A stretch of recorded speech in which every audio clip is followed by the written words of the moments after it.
Предоставляю слово представителю Соединенных Штатов. Thank you, Mr. President. The Trump administration is on the offensive against drug cartels and drug trafficking into the United States. President Trump has been very clear he is going to use the full power of America and the full might of the United States to take on and eradicate these drug cartels, no matter where they're operating from, and no matter how long they've been able to act with impunity. President Trump has also made very clear he's not going to allow the United States to continue to be flooded with cocaine and fentanyl and other drugs coming from different places, including Venezuela, which is a common route. We are going to put an end to the drug cartels that are flooding American streets with their product and killing Americans. The United States has designated Tren de Aragua and Cartel de Los Salas as terrorist groups, which is what they are. When you flood American streets with drugs, you are terrorizing America, and that is going to end. Mr. President, let me be clear. The cartels carrying out this assault against our citizens are armed, well-organized, and violent. They have financial means, technical sophistication, and extensive paramilitary capabilities. They are bringing death and destruction to Americans. Therefore, President Trump determined these cartels are non-state armed groups, designated them as terrorist organizations, and determined their actions constitute an armed attack against the United States. Friendly foreign nations have made significant efforts to combat these terrorist organizations and have suffered significant loss of life as a result. The United States has reached a critical point where we must use force in self-defense and defense of others. Based on the cumulative effect of these hostile acts against the citizens and interests of the United States and friendly foreign nations, President Trump has determined the United States is in a non-international armed conflict and has directed the Department of War to conduct operations against them pursuant to the law of armed conflict and consistent with Article 51 of the UN Charter. Although these strikes have been limited in scope, U.S. forces remain postured to carry out military operations as necessary to prevent further deaths or injury to American citizens by eliminating the threat. Mr. President, let me stress, the United States does not recognize Nicolas Maduro or his cronies as the government of Venezuela. Nicolas Maduro is a fugitive from American justice and the head of the vicious narco-terrorist cartel de Los Salos. Moreover, it is the action and policies of the illegitimate Maduro regime that pose an extraordinary threat to both the region and the national security of the United States. We appreciate the countries in the Western Hemisphere that have heeded our call to designate Tren de Aragua and Cartel de Los Salas as terrorist groups, recognizing the threat they pose to the entire region. To iterate, the United States will not waver in our action to protect Americans from narco-terrorists. And I thank you. Я благодарю представителя Соединенных Штатов за его выступление. Сейчас передаю слово представителю Франции.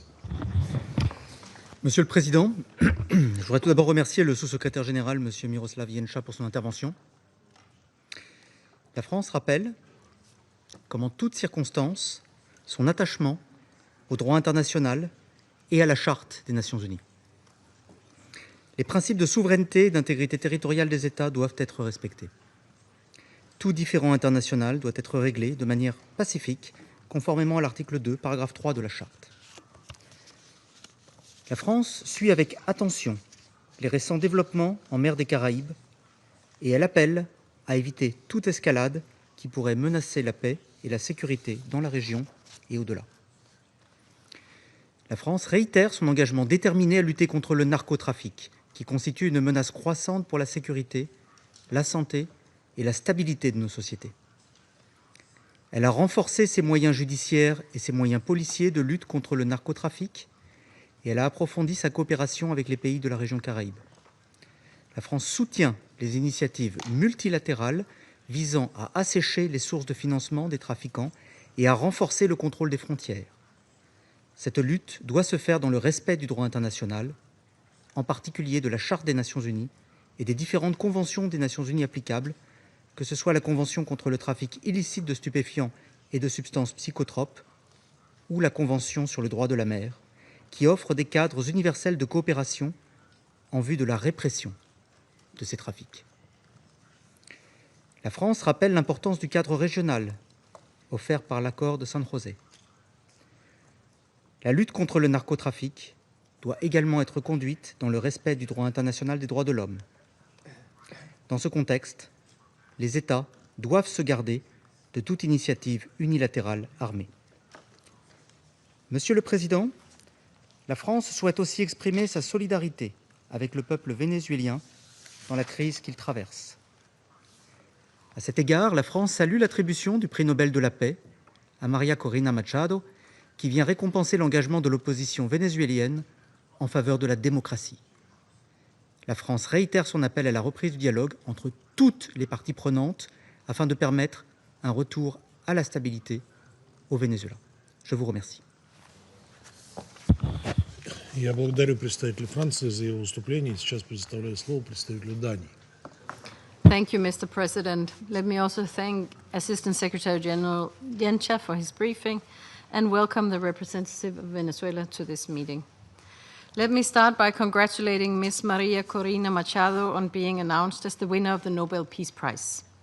We recognize and commend her work for free and fair elections, civil and political rights, and the rule of law in Venezuela. Mr. President, Denmark joins the Secretary General in expressing concern about the recent heightened tensions in the Caribbean Sea. We strongly urge all parties to de-escalate tensions and exercise the necessary restraint. Any increase in confrontation must be avoided, and differences must be resolved through peaceful means. It's crucial that diplomatic solutions are sought to make progress towards a peaceful resolution in accordance with international law, including the fundamental principles of the UN Charter. All measures taken to address concerns must be in accordance with the Charter and in accordance with relevant international human rights law and the law of the sea. Mr. President, a calm and level-headed approach is required. Dialogue, engagement, and a recommitment to diplomacy is key. We call on the parties to take urgent and meaningful steps to address any concerns and to de-escalate tensions. We further urge greater engagement with the UN and regional bodies such as CARICOM and the OAS to play a role in facilitating dialogue and de-escalation. Denmark supports the CELAC ambitions to make the Caribbean a zone of peace, not a region of conflict and tension. I thank you. Я благодарю представителя Дании за ее выступление. Сейчас предоставляю слово представителю Пакистана. Thank you, Mr. President.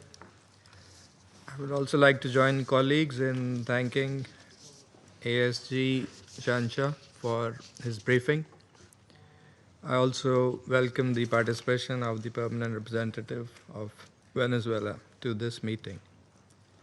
President, we are concerned by the disturbing developments and recent heightening of tensions in the Caribbean region.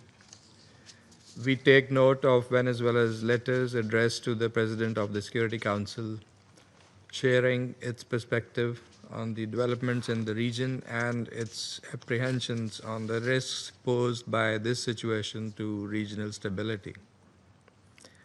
In an already polarized world and fractured global context that we are witnessing today, it behooves to once again underscore the centrality and inviolability of UN Charter and its core principles, including friendly relations among nations based on the respect for principles of equal rights and self-determination of peoples, sovereign equality of all member states, peaceful settlement of disputes, prohibition on the threat or use of force against the territorial integrity or political independence of any state, and non-interference in the internal affairs of other states. Actions that run contrary to the UN Charter and its principles risk setting dangerous precedents and could lead to consequences that can destabilize entire regions. My delegation firmly believes that for peace to prevail, the path of confrontation and zero-sum approaches must be abandoned. The complex challenges that we face as a global community demand that we adopt inclusive approaches, show mutual respect, and work together with shared purpose and develop unified responses to global challenges.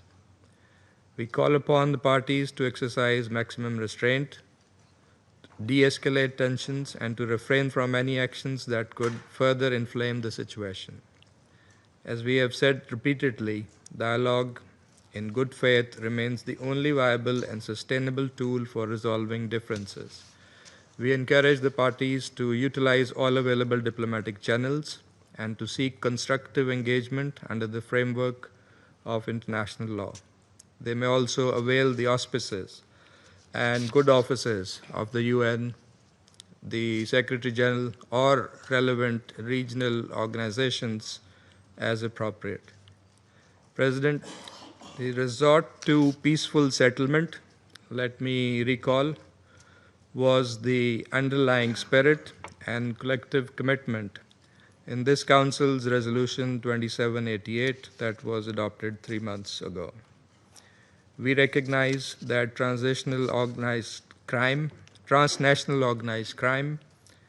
including drug trafficking, is a challenge to the well-being of societies and communities. However, international response to these problems must be rooted in the principle of common and shared responsibility through a cooperative approach and in a comprehensive manner in strict conformity with international law, including the UN Charter, as also highlighted by ASG Jancha. We urge all parties to respect the imperative of peaceful coexistence and choose the path of dialogue and cooperation to ensure that this region is indeed a zone of peace. I thank you.